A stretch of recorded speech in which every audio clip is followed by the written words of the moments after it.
Order. Pursuant to Standing Order number 25D, I propose to extend the time of this day's sitting beyond the moment of interruption for a period of 30 minutes. Ms. Kuik Shiao Yin.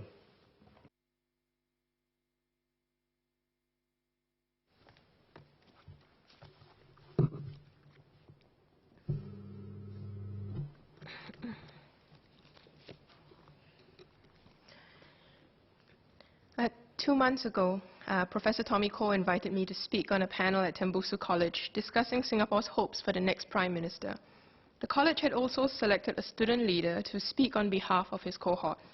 And to prepare, this student leader spent a whole month running focus groups and surveying his peers. And that night, he read out an open letter addressed to the future Prime Minister that summarized the themes emerging from his research. Professor Koh, who chaired the discussion, and the rest of us panelists recognized it as the best speech of the night. You might have already seen that speech online. It went viral, and if you haven't, here's the printed version. 3 weeks ago, those precocious students hand-delivered 16 letters to my office, one for each of the fourth-generation leaders, hoping that I would bring them to Parliament on their behalf. I will keep that promise and pass it to the clerk for the team. Many have already weighed in on this letter online, and some praise it for being inspiring, but others have slammed it for being naive.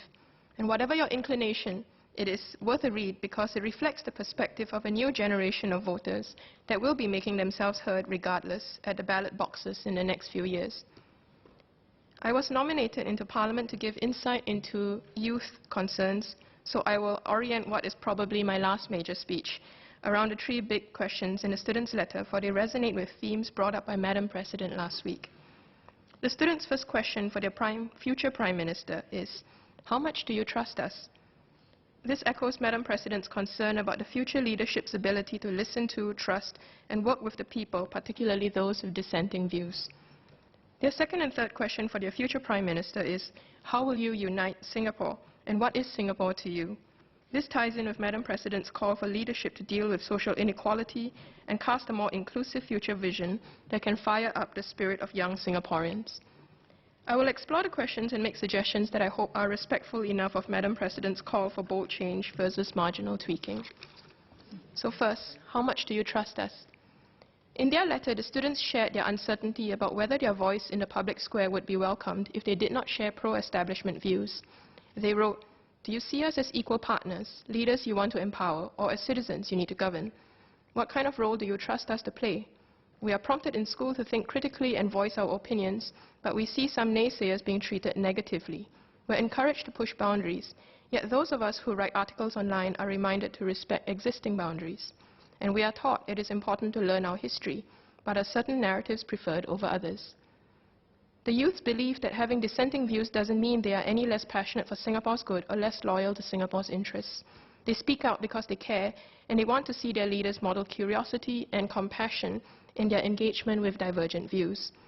Unless we brush aside these dissenting young people as just part of a vocal minority that can be ignored, I find their youthful opinion matches the sentiments I hear from a number of 20 to 40-something professionals from the quieter middle ground. My own sense of the ground, and I could be wrong and you may disagree with me, is that there are more people who have dissenting views about what's going on in our country than government-commissioned opinion polls reveal. This is partly because many people in this segment are unlikely to answer such polls in the first place. They don't like registering their dissent openly, be it on survey or social media or any form of record. And the reasons why these people keep their dissent to themselves vary. Some honestly assume that their opinion is unimportant or unqualified. Some like getting along and fear that their honesty will invite an open rebuke or a cold shoulder from establishment. And others say it is just self-preservation based on their past experiences.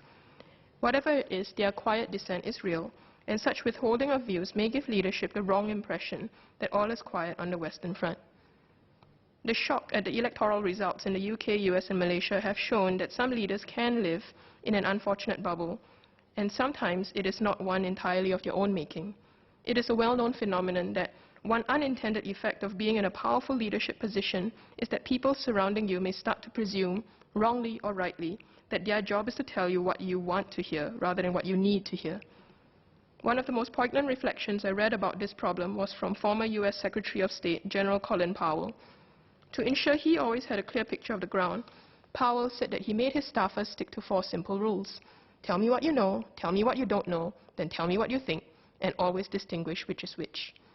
But even so, these 4 good rules still couldn't prevent the issue of withheld dissent, which caused him and his country to make an astronomical mistake. He recounted, "There is nothing worse than a leader believing he has accurate information when folks who know he doesn't don't tell him that he doesn't." I found myself in trouble on more than one occasion because people kept silent when they should have spoken up. My infamous speech at the UN in 2003 about the Iraqi weapons of mass destruction programs was not based on facts, though I thought it was. A number of senior analysts had big don't knows that they never passed on. Some of these same analysts later wrote books claiming they were shocked that I had relied on such deeply flawed evidence. So why did no one stand up and speak out during the intense hours that we worked on the speech? It takes courage to do that, especially if you're standing up to a view strongly held by a superior or to the generally prevailing view, or if you really don't want to acknowledge ignorance when your boss is demanding answers. The leader can't be let off without blame in these situations. He has to relentlessly cross-examine the analysts until he is satisfied he's got what they know and what they don't know. At the same time, the leader must realize that it takes courage for someone to stand up and say to him, "That's wrong, you are wrong," or "We really don't know that." The leader should never shoot the messenger. Everybody is working together to find the right answer, and if they're not, then you've got even more serious problems. End quote. So I do worry when I read surveys that seem to present too positive an assessment of public opinion on controversial issues like transport or water prices. I believe such polls may cause an unintended widening of the communication gap between leaders and the ground. In a recent Straits Times interview regarding whether the ground cared about the 6-hour questioning of Dr. P.J. Thum by the Select Committee, I saw this quote: "We went to the grassroots, into the constituency, door to door, and nobody asked about it, nobody wanted to talk about it, and nobody was the least bit concerned about it." And perhaps, but I respectfully offer you my observation that this has not been my own experience of the ground. In my work, I do get to talk to a considerable number of youths and white-collar working professionals, and there were definitely some people asking about it, wanting to talk about it, and showing concern about the general handling of dissenters. So I don't think it's a case of nobody cared. Many of these lay observers, even those who were more establishment-leaning, did express their deepening discomfort with watching the establishment go for what they perceived as overkill when it came to dealing with naysayers from the opposition, from civil society, and even from within the establishment's own ranks. And now, these observers were not saying, let's go soft on dissenters who are clearly professional agitators, but they were asking, how far do we really have to go to bring down people with political opinions that may be different from our own? What do we gain and what do we lose when we win the argument but display clear contempt of the other person? Must it always be a zero-sum game in dealing with dissenters, or can we work towards a win-win? And these are not simply questions they're pinning onto political leadership alone, but questions they are reflecting for themselves, because many of them are leaders too, from non-profits, corporations, public service.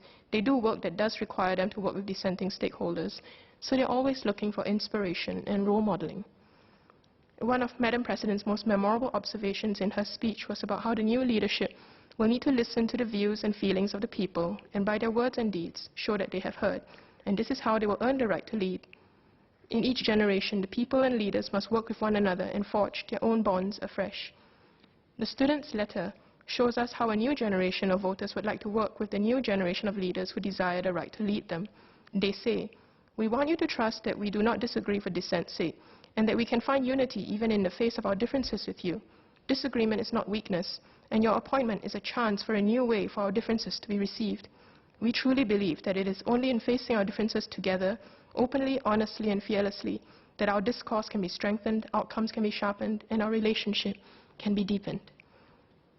I train people in how to build trust through conversations, and we have a simple rule of thumb. In every argument, we really only have 2 endgames to play. You can either prioritize being right, or you can prioritize retaining the relationship and the results that come through that relationship. This applies as much to arguing with your family as much as it does to arguing with stakeholders. When you prioritize retaining relationship over being right, what you gain is new ground to work together towards doing what is right anyway, towards the results you care for. Together is the superior endgame. We can avoid unnecessarily adversarial relationships with our dissenters if we choose to be slow to speak and quick to listen for the truth that our naysayers are offering. The purposeful inclusion of more thoughtful voices who are unafraid of challenging establishment views will make our system stronger. So can I suggest that we intentionally seek out more non-establishment types to participate in our national level focus groups, committees, boards, ministries, and parliament? If we want our system to be resilient, we need to boldly open up our echo chambers and learn to ask both friends and detractors, tell me what you know, tell me what you don't know, then tell me what you think, and help me distinguish which is which. And if we have power, let us be aware of its silencing effects on people so that we can learn to lay it down purposefully to help others feel they have permission and safety to share their truths. As the founding minister S. Rajaratnam once said, don't tell me things you think I want to hear. Tell me things I should hear, even if they make me feel uncomfortable. I'll now move on to my second point on income inequality. Madam President warned of dire consequences if we don't deal with it vigorously. And in their letter, the youth echoed, we are very worried that social inequality is becoming an issue that is dividing Singaporeans faster than we can mitigate it. As we zero in on meeting the needs of children from lower income homes, I hope we don't neglect their parents' needs. We must not operate from a subconscious mindset of save the children because the adults are a gone case. Because a child's well-being is tied to parents' well-being, children's needs are tied to parents' needs, children's problems are tied to parents' problems, and that is how family works. That's how country works. Everyone is linked up for better or for worse, for richer or for poorer. Parent and child are a package deal. If we want to help the child, we help the parent too. Their children would say the same thing because that is what love says. We want to be in this together. So as we provide education subsidies to support a child at school, let us simultaneously provide secure, affordable housing to his unwed mother. Stable housing with longer-term tenancies and less crowded rooming conditions through a child's crucial schooling years will give these kids a fighting chance with kids from the richer households. There should be no favoritism. The same dignities that we accord to middle or upper income families should be accorded to the lower income. If we do not think it is culturally dignified or politically viable to tell two single, unrelated upper-income individuals or a middle-income family of 5 to share one HDB room together, then let it be just as inappropriate to tell lower-income people that they have to do so and still expect them to achieve great outcomes. Inequality has to be approached on a whole-of-government examination of policy because it's never just about income but power disparity as well. The power gaps that are entrenched in policies about housing, healthcare, education across ministries, because policy is, after all, power, frozen in place. For instance, when policy declares you and the child that you gave birth to cannot be officially defined as a family nucleus, even if logically that is what you are frozen out of the system and quite powerless to access certain good choices. You depend on access through more relatively powerful individuals like an MP or a social worker to advocate for you on a case-by-case basis. How much better would it be to go for a policy change that can let power thaw, flow, and refreeze into a new, hopefully more empowering place, one where the previously disempowered can now help themselves and independently access the options they need to move ahead in life? There, but for the grace of God, go we. Who is to say one day we too may not come into a similar station in life? Is it that unthinkable? Because if we lost it all and became the powerless ones, how would we want the system to work with us? I hope someday we can consider looking beyond just gross domestic product as an indicator of our success and implement a companion measure of holistic progress along. Income is a vital and necessary indicator of well-being, but it is not all sufficient, nor is it conclusive. In 2012, economists Yo Lam Keong and Manu Bhaskaran talked about how GDP growth must not become the be-all and end-all for Singapore. They proposed alternative indicators, such as measuring income inequality, the proportion of citizens' out-of-pocket healthcare expenses, and the breadth of outreach of our public hospitals. There are currently a few alternative indicators out there in the world: Bhutan's gross national happiness, the OECD's Better Life Index. And if we think these indicators or others like the Gini coefficient are flawed or not applicable to our Singapore context, then why not we create one of our own? A uniquely Singapore system of meaningful measures for well-being would help the people and the government better communicate where we are and where we want to go. We can raise our collective level of well-being if we knew what metrics mattered most. We manage what we measure, we chase what we measure, we get what we measure, and what we don't measure will always be treated as something lesser. So we can criticize Bhutan's Gross National Happiness Index, but we cannot dismiss the effect it had in kickstarting the world's thinking for years about what it means for economies to work on the things that matter most to people. Canada's Wellbeing Index chooses to measure things like community vitality, culture, and time use, but we can base our Wellbeing Index on what we believe reflects our unique values. unity between different races and religions, democratic participation, justice, equality, happiness, and of course, economic prosperity and progress. The third and final question the youths had, what is Singapore to you, is a provocative question to pose not just to leadership, but to ourselves as an electorate. Who do we want Singapore to be? For our country is in our own hands.